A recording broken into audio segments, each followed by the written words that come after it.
Hello friends, welcome to today சமையல். இன்னைக்கு நம்ம டுடே சமையல்லாம் சுவையான ராகி அல்வா எப்படி செய்யறதுன்னு பார்க்கலாம். இது ரொம்ப ஒரு ஆரோக்கியமான ரெசிபி. டேஸ்ட் பார்த்தீங்கன்னா வேற லெவலாக இருக்கும். இதை இப்போ நம்ம எப்படி செய்யறதுன்னு பார்க்கலாம். நான் இந்த ரெசிபி செய்யறதுக்கு ஒரு 8 மணி நேரத்துக்கு முன்னாடியே 1 கப் அளவுக்கு கேழ்வரகை 2-3 தடவை நல்லா அலசிட்டு தேவையான அளவுக்கு தண்ணி சேர்த்துட்டு ஊற வச்சு எடுத்து வச்சிருக்கேன். ராகி அட்லீஸ்ட் 8 மணி நேரமாச்சும் ஊறினாதான் அதுலேருந்து நமக்கு நல்ல ஈஸியாக பால் கிடைக்கும், அல்வாவும் சூப்பராக கிடைக்கும். இப்போ இந்த தண்ணியை நல்லா வடிகட்டிட்டு மிக்சி ஜாரில் ராகியை மட்டும் சேர்த்துக்குங்க. கூடவே கொஞ்சமாக தண்ணி சேர்த்துட்டு நல்லா நைஸாக அரைச்சிக்குங்க. அரைச்சி எடுத்த பிறகு ஒரு சன்னியை பயன்படுத்தி அதுக்கு மேலே ஒரு துணி ஒன்று போட்டுட்டு இதை வடிகட்டிக்குங்க. நல்லா பிழிஞ்சிடுங்க.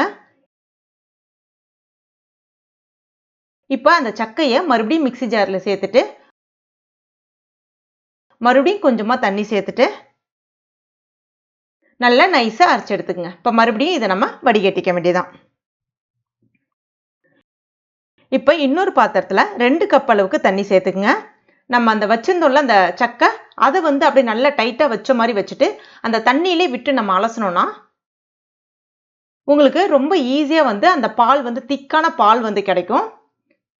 கொஞ்ச நேரத்துக்கு நல்லா இந்த மாதிரி கசக்கி விட்ட மாதிரி பண்ணிட்டு அதுக்கப்புறம் நல்லா பிழிஞ்சிருங்க. மொத்தமாக பார்த்தீங்கன்னா 3 கப் அளவுக்கு எனக்கு தண்ணி தேவைப்பட்டது இந்த ராகி பால் எடுக்கிறதுக்கு. அடுத்ததான் இதில் 1.5 கப் அளவுக்கு வெல்லம், நான் இன்னைக்கு பொடிச்ச வெல்லம் பயன்படுத்தியிருக்கேன், சேர்த்துக்கலாம். சேர்த்துட்டு எல்லாத்தையும் ஒரு முறை நல்லா கரைச்சி விட்டுக்குங்க. இப்போ இதை நம்ம ஏற்கனவே அந்த ராகி பால் எடுத்து வச்சிருந்தோம்ல அந்த வடிகட்டி, அதில் வடிகட்டிட்டு சேர்த்துக்கலாம். அடுத்ததாக ஒரு மிக்சி ஜாரில் 2 கப் அளவுக்கு நல்ல முத்தன தேங்காவாக எடுத்திருக்கேன். அப்போ தான் நெய் அந்த மாதிரிலாம் எதுவுமே அதிகமாக பயன்படுத்தாமல் உங்களுக்கு நல்ல திக்கான பால் கிடைக்கும், அல்வாவும் சூப்பராக திரண்டு வரும். இப்போ இதில் கொஞ்சமாக தண்ணி சேர்த்துட்டு நல்லா நைஸாக அரைச்சி எடுத்துக்கங்க. இப்போ இதையும் அதே மாதிரி நல்லா வடிகட்டிக்குங்க.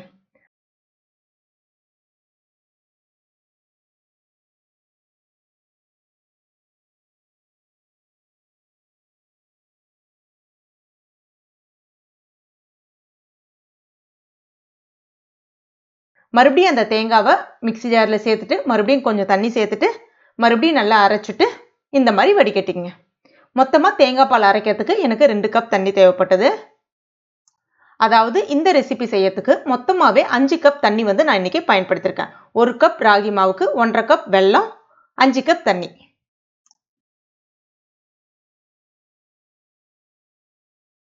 இப்போ ஒரு அடிகனமான பாத்திரம் இல்லைன்னா நான்ஸ்டிக் பாத்திரம் அந்த மாதிரி ஏதாவது ஒன்று எடுத்துக்கங்க. இப்போ இதில் நம்ம அந்த ராகி பாலோட கரைச்சி வச்சிருக்க அந்த வெள்ளை தண்ணி இருக்குல்ல அதை சேர்த்துக்கணும். கூடவே அந்த தேங்காய் பால் வடிகட்டி வச்சிருந்தால அதையும் சேர்த்துக்கணும். சேர்த்துட்டு ஸ்டவ்வில் வச்சிடலாம். ஸ்டவ்வை நல்லா ஹை ஃப்ளேம்லேயே வச்சுக்கலாம்.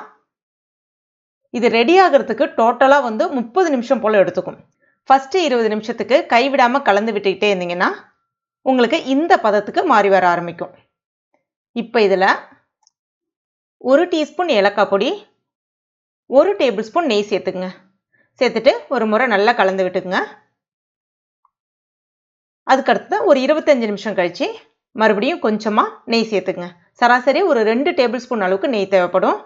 சேர்த்துட்டு நல்லா கலந்து விட்டிங்கன்னா உங்களுக்கு இந்த பதத்துக்கு மாறி வர ஆரம்பிக்கும். இது ரொம்ப திக்காக அப்படியே ஃபுல்லாலாம் திரண்டு வராது, ஓரளவுக்கு இந்த மாதிரி லைட்டாக ஒரு லிக்விட் கன்சிஸ்டன்சிக்கு தான் இருக்கும் இது. இப்போ ஒரு பாத்திரத்தில் நெய் தடவி வச்சுருக்கேன், பிளேட் அந்த மாதிரி எது வேணாலும் நீங்கள் பயன்படுத்திக்கலாம். இப்போ இதில் சேர்த்துடலாம். இது செட் ஆகிறதுக்கு கிட்டத்தட்ட ஒரு 3லேருந்து 4 மணி நேரம் ஆகும். இது ஆரோக்கியமான ரெசிபி, செய்யறதுக்கு சிரமப்படாதீங்க. ஆனால் டேஸ்ட் பார்த்தீங்கன்னா அவ்வளோ சூப்பராக இருக்கும். இது அப்படியே இருக்கட்டும். இப்போ இது ரெடி ஆயிடுச்சு, செட் ஆயிடுச்சு. ஒரு பிளேட் எடுத்து இப்படி வச்சுட்டு கவுத்தி போட்டு தட்டினீங்கன்னா அழகாக ஈஸியாக உங்களுக்கு இப்படி வந்துடும். அதுக்கு அடுத்ததாக கத்தியை பயன்படுத்தி நமக்கு விருப்பப்பட்ட ஷேப்பில் நம்ம கட் பண்ணிக்கலாம். இதை சில பேர் சுட சுட அப்படியே சாப்பிடுவாங்க. இந்த மாதிரி ஷேப்பாக எதுவும் இல்லாமல் உங்களுக்கு அப்படியே சுட சுட சாப்பிட்னாலும் சாப்பிட்லாம் நீங்கள், அதுவும் சூப்பராகவே இருக்கும். அவ்வளோதாங்க, ஒரு சூப்பரான ராகி அல்வா ரெடி ஆயிடுச்சு. ரொம்ப ரொம்ப டேஸ்ட்டாக இருக்கும். கண்டிப்பாக ட்ரை பண்ணி பாருங்கள். ஆரோக்கியமான ரெசிபி. இது வந்து நீங்கள் வெளியில் வச்சு சாப்பிட்றதா இருந்தால் ஒரு 2-3 நாளைக்கு வச்சிருந்து சாப்பிட்லாம், நல்லாயிருக்கும். இதுவே ஃப்ரிட்ஜில் ஸ்டோர் பண்ண போகிறீங்கன்னா அட்லீஸ்ட் ஒரு 7 நாள்லேருந்து 10 நாளைக்கு வரைக்கும் நல்லாயிருக்கும். ரொம்ப டேஸ்ட்டாக இருக்கும். அந்த தேங்காய் பாலினுடைய சுவை வந்து அவ்வளோ அருமையாக இருக்கும். அந்த ராகினுடைய சுவையும் உங்களுக்கு சூப்பராக தெரியும் நல்லாவே. கண்டிப்பாக ட்ரை பண்ணி பாருங்கள். ட்ரை பண்ணி பார்த்துட்டு மறக்காமல் எனக்கு கமெண்ட் பண்ணுங்கள். இந்த வீடியோ உங்களுக்கு பிடிச்சிருந்துன்னா லைக் பண்ணுங்கள்.